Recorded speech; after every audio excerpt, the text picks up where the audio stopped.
بسم اللہ الرحمن الرحیم۔ السلام علیکم ورحمۃ اللہ وبرکاتہ۔ گاہک نے دکان میں داخل ہو کر دکاندار سے پوچھا، کیلوں کا کیا بھاؤ لگایا ہے؟ دکاندار نے جواب دیا، کیلے 12 درہم اور سیب 10 درہم۔ اتنے میں ایک عورت بھی دکان میں داخل ہوئی اور کہا، مجھے 1 کلو کیلے چاہیے، کیا بھاؤ ہے؟ دکاندار نے کہا، کیلے 3 درہم اور سیب 2 درہم۔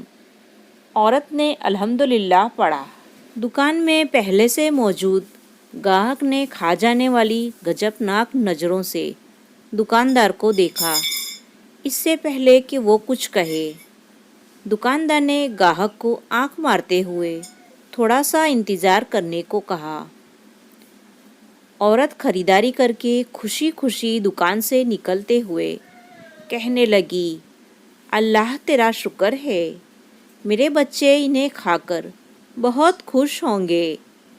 عورت کے جانے کے بعد دکاندار نے پہلے سے موجود گاہک کی طرف متوجہ ہوتے ہوئے کہا کہ اللہ گواہ ہے، میں نے تجھے کوئی دھوکہ دینے کی کوشش نہیں کی۔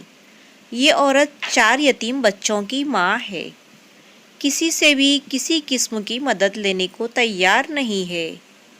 میں نے کئی بار کوشش کی ہے اور ہر بار ہار اور ناکامی ہوئی ہے۔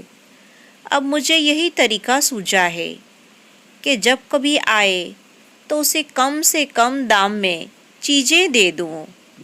میں چاہتا ہوں کہ اس کا بھی بھرم قائم رہے اور اسے لگے کہ وہ کسی کی محتاج نہیں ہے۔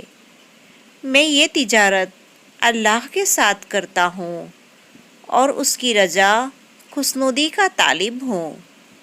دکاندار کہنے لگا، یہ عورت ہفتے میں 1 بار آتی ہے، اللہ گواہ ہے، جس دن یہ آ جائے اس دن میری بکری بڑھ جاتی ہے اور اللہ کے خزانے سے منافع 2 چند ہوتا ہے۔ گاہک کی آنکھوں میں آنسو آ گئے۔ اس نے بڑھ کر دکاندار کے سر پر بوسہ دیتے ہوئے کہا، بخدا لوگوں کی ضرورتوں کو پورا کرنے میں جو لذت ملتی ہے اسے وہی جان سکتا ہے جس نے آزمایا ہو۔